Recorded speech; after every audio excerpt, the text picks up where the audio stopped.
একজন তরুণ আলেমের নতুন উদ্যোগে এলাকাবাসীর মাঝে ইতিবাচক সাড়া ফলছেন। বিস্তারিত ভিডিওতে দেখুন। নাটোর শহরের বড়গাছা মোড়ে ধর্মীয় পরিবেশে দোয়া ও মোনাজাতের মাধ্যমে উদ্বোধন করা হয়েছে নতুন ব্যবসা প্রতিষ্ঠান হারামাইন শপ।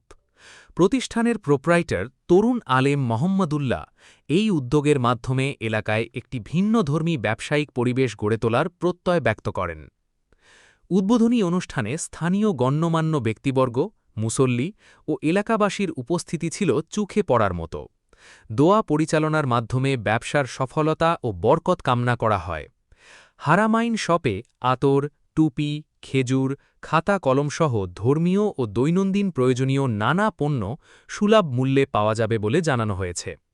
উদ্যোক্তা মোহাম্মদুল্লাহ বলেন, সৎ ব্যবসা ও গ্রাহকের আস্থা অর্জনের মাধ্যমে একটি আদর্শ ব্যবসা প্রতিষ্ঠান গড়ে তুলতে চাই।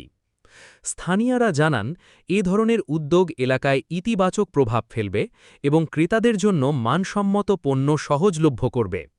একই সঙ্গে এটি নতুন কর্মসংস্থানের সুযোগও সৃষ্টি করতে পারে বলে তারা আশা প্রকাশ করেন।